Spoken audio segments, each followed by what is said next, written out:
Good afternoon. Let's talk about MySQL, or how to use the functionalities that are available on the database today that we may not be aware of, or you are already using it, or maybe using on the wrong way sometimes. But first, I would like to present myself. I am Gabi. I'm a developer advocate. I am a Lego hoarder. I own 40,000 bricks of Legos. I am on Twitter on the handle, and that's my website and my puppy. She's cute. And she also has a Twitter. So feel free to follow or not, just throwing out there. I work for Google Cloud, which is nice because they allow me to travel, and they also allow me to speak. And this is not about Google Cloud's products. Everything that I'm saying here, you can use in any vendor that you're currently using it. So feel free to use it or not. But if you use it, kind of helps me. So, so feel free to do whatever you want. What we're going to talk today, it's about a bit of DDL changes. DDL, it's how we shape the database, the schema changes. SQL modes is how the database behaves. And generated columns, which is a new feature introduced in 5.7, and the JSON Data Type that also was included on 5.7. So DDL changes, as I said before, DDL stands for Data Definition Language, usually alter tables, create tables, that kind of stuff. They are all DDL. On MySQL, they are not transactional, differently from Postgres, where you can roll back, create table, for instance. And there were some changes on the InnoDB storage related on how we perform those kind of operations. Basically, there are two types of algorithms.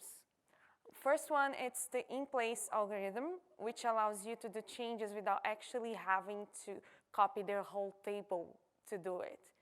Examples are renaming index, changing columns sizes usually requires a whole new operation of writing. And now, if you have, let's say, state as your char field with two bytes, and you want to increase up to 50, for instance, it's within the range of 1 to 255, so it's just a metadata change. You don't need to wait for that whole hours to change a field type to happen with MySQL. And add a virtual column. Virtual columns, they are part of generated columns. I'm going to be explaining a bit more in the future. And that's an example of in-place updated changes. I'm the first one changing the size from state, as I said, like from 24 up to 255. I don't know which, like you want to put the whole name of your state. Another one is the renaming index syntax. It also doesn't do a whole table operation. Those are just instantaneously done and just a metadata change. Another one, it's the normal DDL change, which is the standard one that we're used to. For instance, it's what we call table copy operation. And it's, for instance, if you're changing from 50 to over any of that range, big number here that I cannot speak in English. And, and if you're changing for any number within that range from, you're going to have your whole table copied it again. So it's going to take a while. Another one is type conversion from integer to big int, or from sign int to unsigned int. So those are changes that also do a copy operation. And on 8, you can add a column instantaneously, given a certain types of restrictions. But if you're using 5.7 or below, it's a whole copy operation again. So this is an example of our alter table doing a copy. The first step is I create a new table with the new definition. Second step is I'm going to copy the whole table data from the previous table to the new table. And then I'm going to drop the old table, rename the new table with the new information. That's basically what MySQL does, and that's why it's so slow to do an alter table on MySQL. But you can actually force the algorithm sometimes to do an in-place change, but depends on the support. And those examples that I showed before are either in place or a copy operation. Those are examples. Like I'm changing the user ID, in this case it's integer, and to big int, it's gonna be a copy operation, or I'm increasing the, actually it should be 256 there on password, I'm sorry. But I'm increasing, and that depends also on the encoding you're using. So don't get attached to numbers of characters, but attached to the numbers of bytes, because that's gonna depend on, like on 5.7 you use Latin 1, that's 2 bytes per character if I recall correctly. But if you're using UTF-8 and before, like on MySQL 8, it's 4 bytes per character. So that's gonna change accordingly to the size of your encoding on the table. SQL modes, as I said before, it's how your database behaves. You can actually make a database behave like Postgres if you want to, but it's not recommended because then you lose a bit of the MySQL magic that goes with it. And also you can use the ANSI pattern to use the MySQL with. The changes that I want to tell you here, it's about the strictness that has been added to 5.7. On 5.6, before we had only 2 table SQL modes enabled. I want to explain them. And on 5.7 and 8, we have all of this. It's hard to read, so I created this table here. So a strict trans table. It's what doesn't allow you to have, when you create a table and you put not null, you must say a default. It's how it works. That's what it does. Before 5.7, it could add the column not null and without a default, but now here you can't do that. It's strict. If you're setting that's not null, okay, it's not null, but what do I can get it in place? Another thing is dates. That would happen a lot with dates. You would insert the 0 date, you know? That's not good. So this is part of the strict trans table.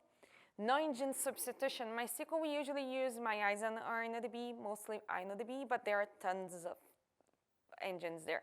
There's one called Black Hole. That's a memory. That's also there is a memory one, and there is also TokuDB one that's created for Percona and has fractal indexes. It's really fast for writes, not that fast for reads. But let's say you want to use a table using TokuDB, and you think you have installed, and you don't. What happens is with no engine substitution is it's gonna throw you an error. Before it was just to magic and add InnoDB as a default for your table. So that's what it does, and it's repeated on 5.7 and 8. Only for group by, I have a whole section just for it. And no zeroing date. You could have a 0 as a month or as a day. Now you cannot have a 0 in date at all, and no 0 date at all. 0 is not a date. And error for division by 0, I also have a section for it, which I'm going to explain. So error for division by 0 happens only on writes on MySQL. So if you're doing an update and for some silly reason you're dividing your ID by 0, you're going to have an error. That looks silly now, but I'm going to show you an example later that's not going to look as so silly as you think. But if you're doing just a select, it's just show you null. Other databases such as Postgres, if you have a select of a division by 0, gives you an error, not MySQL, just gives you null. And like, my opinion of that, it's if you're doing that for the reads, why you're not doing for the writes, you know? Oh, it's not working well. Sorry. Okay, I'm gonna stick with the notebook. So if you're doing with the one, why you're not doing to the other, and there's actually a bug that I filed against MySQL because there is an error by division by 0 in some cases that should not throw an error, and it is because of that type of inconsistency they are doing. But then it's Oracle. It may take 10 years to fix the bug. I don't know.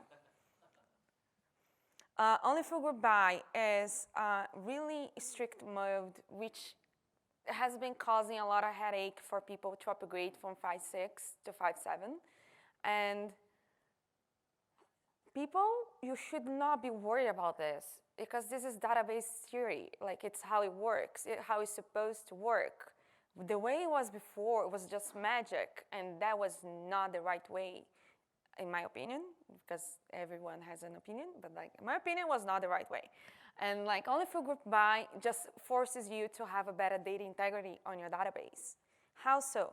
I'm gonna give you an example. I have a table users, and a bit stalkerish, I got some Twitter info out of people. All of this information is public. And the data that I'm gonna show here, because I'm trying to be GDPR compliant here. All the data that I'm showing is fake, except for the Twitter information that I got from some people, which is public. And I'm gonna delete it after, so, okay. That's an example of on 5.6. We have a query that does select star from users. And I want to, for some reason, my table accepts duplicated emails. And I want to find everybody that has more than one email on my table. So that's why I have the having count higher than 1. So I'm grouping by email, counting how many emails that row has, and I want you to bring up for me all the rows that has more than 1 email. I'm going to be focusing on Guillermo here with cdoyle@gmail.com. So when you look at that further, you see that when you query for that email, there's 2 people. There's Guillermo and there's Marieta. And why does it bring me Guillermo and not Marieta? You know, if you look at the documentation, they say it has heuristics around it, and like it can bring whatever result they want. But we used to trust the database, and we were bringing results and actually using in production that kind of stuff. But you have no consistency at all because it could be a different result set. So after 5.6, on 5.7, you get this pretty error. It's the same query. It says like expression first on select. I have an asterisk there, but the first item on my table is ID. So that's why it gives me an error on social users ID and says it's not on the group by clause, hence I don't know which ID should I bring. Is it that Guillermo, or is it Marieta's ID that I should bring? That's what it's telling you. So that's the official explanation. I'm not gonna read it because, but you can read it. But in my opinion, it doesn't say much what's going on, like what it is functionally dependent on, you know. Actually, what's saying like if you have an inner join with 2 tables, they're functionally depending on another, and that's kind of stuff you can escape with using a group by like that, but like they don't go further into explanation. So I came up with my own, you know, because I was really lost when I read it the first time, and like also after playing, you kind of get to see where they're going. Again, that's the oracle. This happens, in my opinion, because the query is grouping by email, as I showed you before. And MySQL is magically trying to guess which field should it bring as a result of the other columns. So as I said, is it Guillermo or is it Marieta? And since there are more than 1 result per row and no aggregator was used, you use to specify the correct value, you're gonna get that error. So I have a link here. When I share the slides, I have a whole blog post on explaining on how to fix your group by. The fix. So the query is broken, we should fix it, and we use aggregators for it. Or you put the column on the group by, but that's gonna depend on the result set that you wanna get it. Aggregators, in this case, group concats is specifically for MySQL, and someone asked me yesterday, how do they get around with using group concat with like let's say you have 1,000 rows as a result, because group concat has a number of limits that can be, of IDs or rows that can be used to be concatenated. And my answer was to use JSON aggregators, but like in this case, group concat may solve your problem. The old way, using a magic, we used to have the select star, and that's, if you're using doctrine, it would be something like this. I don't know if that's correct because I wrote that code, so I'm hoping it is. And this is, if you're using Eloquent, it's something like this. And both of them generates the same query. And what's the right way? I don't believe there is like a right way, but like what's the way that my data is gonna be consistent through all across the border and like not change because I added a new row and the aggregations get different. So I made a step-by-step here. First step, you expand, because chances are if you're using a group by, you don't need all the fields of the data of the table. You just need one or another. But in this case, I'm rolling with it. Okay, I'm going to use all the fields. So I'm going to expand. This is going to work on 5.6, but not going to work on 5.7 or 8. And then, okay, I'm going to start adding aggregators. For ID, I'm going to use group concat, and it still doesn't work on 5.7 and 8, but it still works on 5.6, and so on and so on. Just adding aggregators. So I added aggregator for first name, last name, and any value just for, also it's a MySQL only function. And email doesn't need one because already it's in a group by. And if you put like first name on the group by, you don't need an aggregator either. That's how it works. And that way, the query works on all three versions of MySQL and all database that you use in the future. Like that's common for Postgres except SQLite. Postgres, Oracle, SQL Server, that's the right way of doing group bys because you do not do select star group by. And that's what's been causing some problems with the WordPress community, for instance, because plugins does that all the time, and that's why they don't move from 5.6 to 5.7. I have a demo. Let's see if it's gonna work. So I created a database sports, and I have a table apps, and each row is a lap that someone did around a circuit. Let's say around Amsterdam, for instance. It's a big, well, it could be by bike, you don't know. But what I was doing there with the column, with the users table, I'm gonna do with the laps here. I'm gonna group by athlete, and that should not work. It doesn't, because again, I'm not specifying. But what I want from my group by, that's what you need to think about. What do I want? Oh, I just want an average. I just want to know the count. I just want to know the sum. So use what you need. So I'm going to put in here, I want the ID, not the ID, the athlete name. And I want the average distance of that.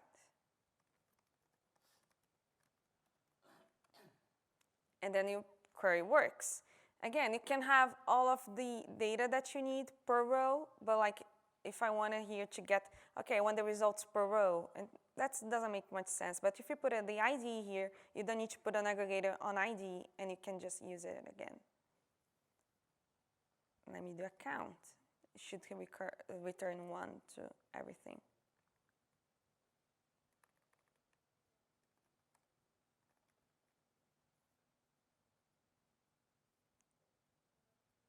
And then it returns 1 for everything because I'm grouping by ID. If I remove it, then it's going to count how many laps which anyone here did it. So that's the same rule for that. And if I want to get the ones that are repeated, I just want the people that got repeating lap, more than 1 laps. So I do count higher than 1, like I did with email, and then just people that repeated the laps are going to be there. So that's what Oracle, when they released 5.7 around 2016, that's the growth of searches on Google by only through group by, because people were having their code broken, like MySQL doesn't work anymore. And okay, I'm not gonna fix that, I'm gonna disable it. That's what they did. And they look like the curves kind of follow it, and I routinely check this, and it's always like following. It's never lower than it should be. But then, how do I disable it? Since I'm talking about disabling it, you don't. You fix your query. Please. You're gonna thank me later. You fix your query. You don't disable it. Please don't. Just fix your query. Now, generated columns, as I mentioned before, it's one of the topics that was on the abstract, and I mentioned virtual columns and stored columns. Who here have heard about calculated columns, calculated fields? They call it also computed fields or anything like that. That's the same concept. The idea here is to be able to have an automatic field based on some criteria that you tell the database for the table what you want to. So there's two types of generated columns. I have virtual column, which does not take disk space. It's an in-place change operation. Remember, in-place change operations is just metadata change, so it's going to be fast. So the value is generated on demand, which means every select or before trigger, that's when you're going to know which value that that column has. And as I said, it's faster on creation, a bit slower on read. The other type is stored. Store uses disk space. It's a copy operation. It's like adding a new column physically to your database. It's an update on every insert and update the value of the column. However, it's slow in creation but faster in reads. So you're going to have to decide if you're using a generated column, do I want a faster read or do I want a faster write? So that's going to be your decision. So they have stuff in common. What is common between them?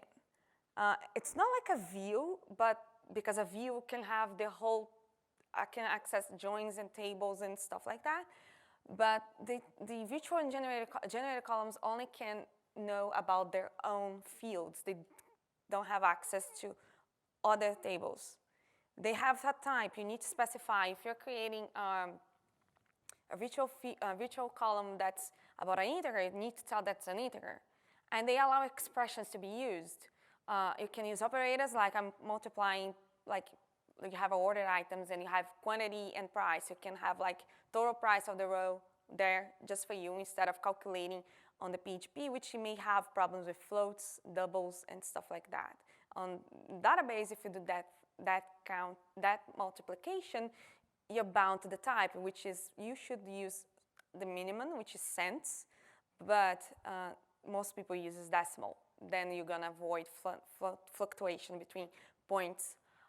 Built-in functions like extracting a year from a date, or literals like just a word or a number that you can. Those fields also can be indexed. And as I said, however, subqueries are not allowed. You cannot do a subquery to define a column. And custom functions are not supported. So if you have a custom function that you created, oh, I want to format my social security number this way, you cannot have a virtual column using that. And non-deterministic expressions are not supported. Example, a non-deterministic function means that every time you call a function, it's going to bring you a different result. It's not always the same. Example of a non-deterministic function, it's now. And let's say you're saving less time the user logged into your system, and you want to have a column to say, hey, you logged in 5 hours ago. And you're going to be smart to say, hey, it's now minus the time that it was on login, and that's not going to work because now it's non-deterministic. If you want to do that, you're going to have to have or on your application or a trigger, which I do not recommend also. Avoid triggers. So I'm going to show you how to create a virtual column.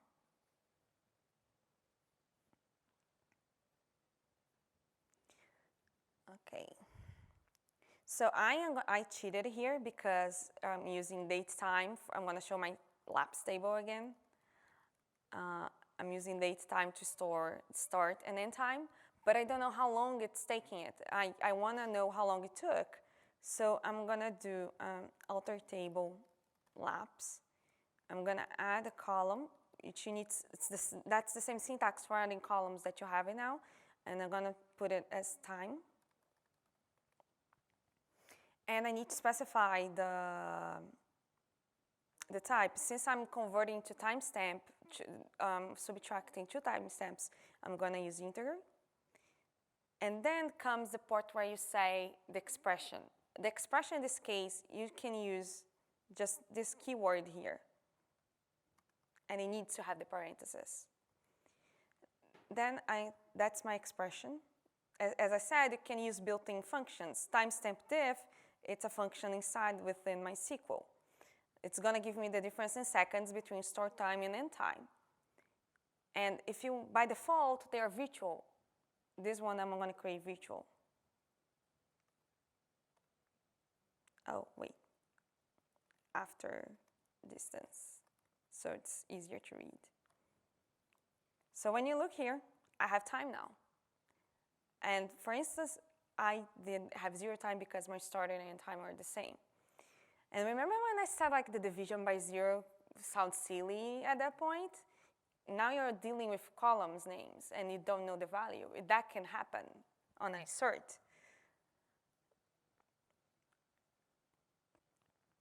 You can also do another column for speed, but I think it's forward. So, as I said before, division by 0. On virtual columns, they are legal, but they returns null. On stored columns, they are illegal. They cause an error of division by 0. And one of the side effects is you do not create the column or you do not edit the record. And one cool thing about generated columns is they can depend on other generated columns. So I'm going to do speed next. And speed is distance over time. And time is a calculated column that I created. So I can have speed depending on time. But the order of the generated columns matter because I cannot create speed before time. I cannot put it speed before time because I'm still doing calculated time. But if you're using a non-generated column, the order doesn't matter. You can get it any field from your table that you created before and after. That's not going to make a difference. So let me show you. So, oops. Alter table apps again, add column. And this one I'm going to do stored because I showed you how to create virtual. And my column is going to be speed, which is in this case going to be a double. And I'm going to put the expression, as I said before. And the expression is distance over time. And I'm going to create stored after time. I want to appear after time. Is that going to work?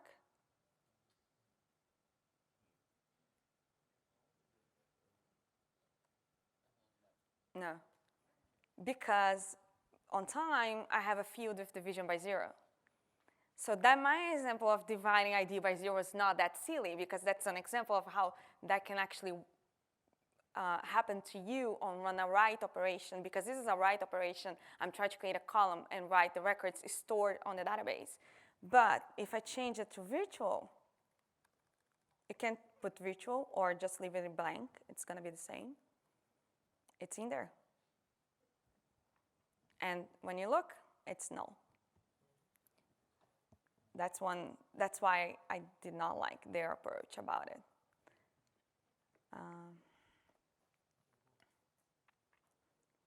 To drop a column, it's also the same syntax of dropping anything. I'm going to drop speed. Alter table apps, and then you do drop column speed. If I try to drop time, it's going to give me an error because speed depends on time. But you can do speed. And then it's deleted. It's not there anymore. Same syntax.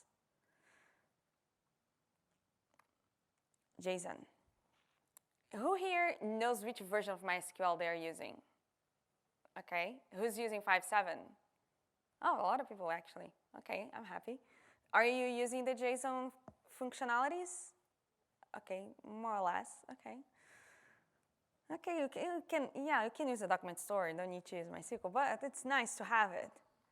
So JSON, it stores binary, not text, on the database because text fields are evil.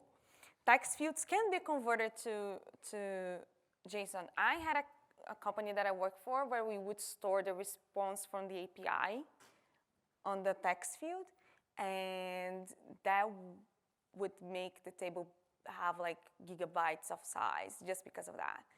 And to search inside of it was really difficult because we couldn't, you had to use like, and like is not optimal at all. You can access the value using column and then the error, which it is a shortcut to JSON extract alias. And indexing, you can index JSON fields only through generated columns. That's the only way, virtual or stored. So converting text to JSON, for instance, is costly because it's a copy operation. All rows must be valid on your table, else it's not gonna work.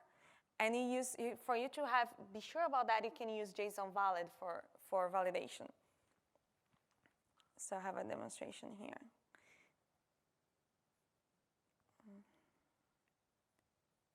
So this is let me change the database. That's my stockerish. All of this data here, it's from Twitter that I got it publicly. I have response as my JSON field. And if I want to know how that JSON looks like, let me show you here. They look like this.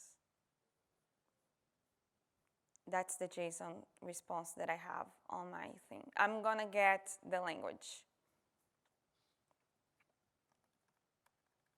So JSON extract. Then you put the name of the field that has, and you use the XML XPath, as they call it, would be, I think, if I'm correct. And then language, lang was the one, as language from users. That's one way to extract data from the JSON. Another way is to use the shortcut that I mentioned before.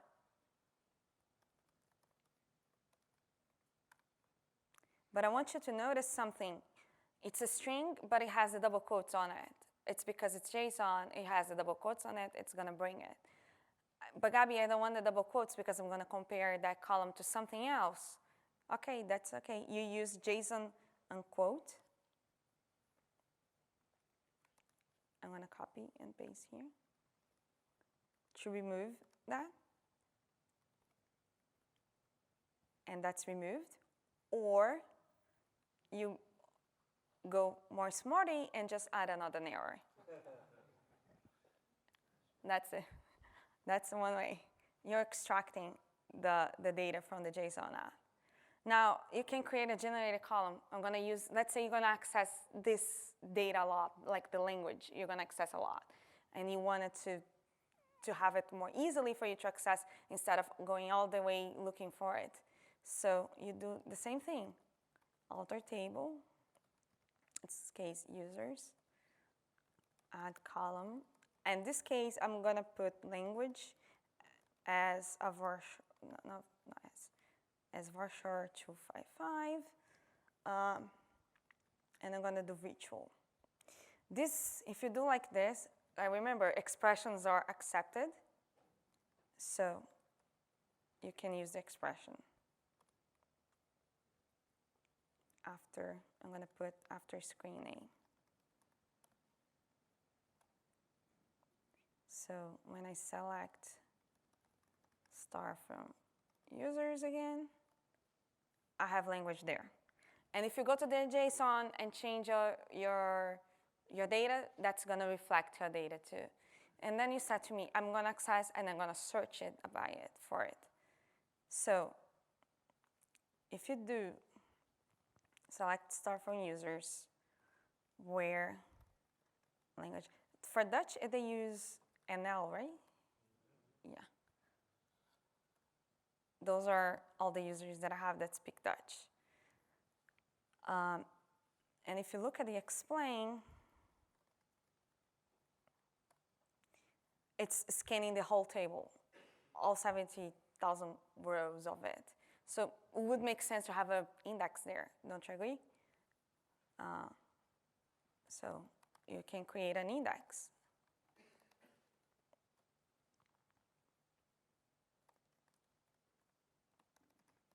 Add index, and then you name the index. In this case, I'm going to call language. And then as you do on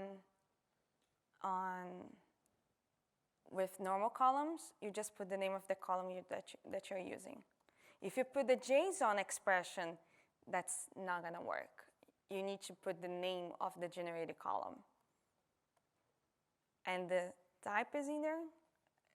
So if you search again, you see here, the yellow part means there is an index on that field.